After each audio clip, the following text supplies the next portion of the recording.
ऊपर से निकल जाएगा सब। आज समाज में एक सबसे बड़ी विपत्ति चल रही है।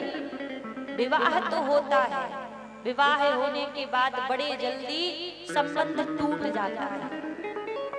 रिश्ते में कोई ना कोई मनमुटाव चलता रहता है, लंबा रिश्ता नहीं चल पाता। उसका कारण जानते हो क्या है?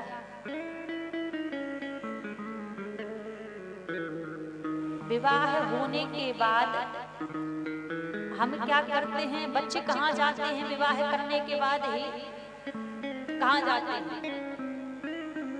बताइए, आपसे पूछ रहे हैं। मौन पर जाते हैं। अब कौन से मौन पर जाते हैं हमें नहीं पता। शहद मौन पर जाते हैं शायद। हंसने की बात नहीं है, शहद मौन पर ही भेजते हैं, है ना? और टिकट करवा के कौन देता है? कौन देता है? माता पिता। आपसे एक बात पूछूं, वहां पर क्या सीखने के लिए आप बच्चों को भेजते हो? क्या सीखने के लिए भेजते हो? कुछ सीखते हैं वहां जाके? कुछ नहीं सीखते। आज रिश्ते टूटने का सबसे बड़ा कारण यही है कि रिश्तों को निभाना नहीं आता है।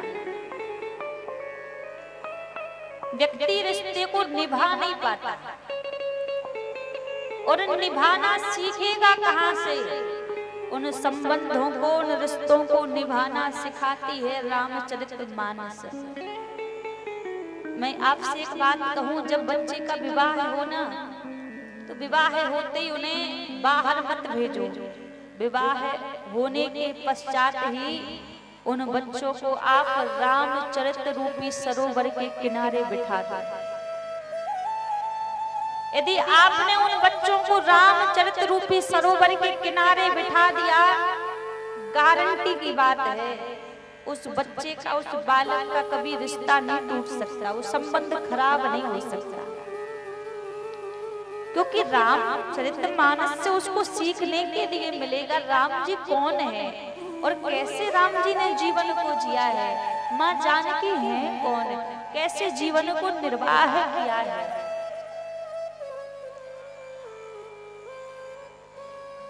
घर चलता किससे है? घर चलता है बेटे और बहू से चलता है ना।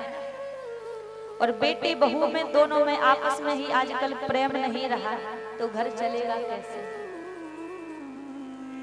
अच्छा एक बात बता ना, सबसे सुंदर गृहस्थ जीवन किसका है? किसका सबसे सुंदर गृहस्थ जीवन है? लक्ष्मी नारायण का? नहीं, लक्ष्मी नारायण का भी सबसे सुंदर गृहस्थ जीवन नहीं है। ब्रह्मा जी का, ब्रह्मा जी का भी सबसे सुंदर गृहस्थ जीवन नहीं है। फिर गृहस्थ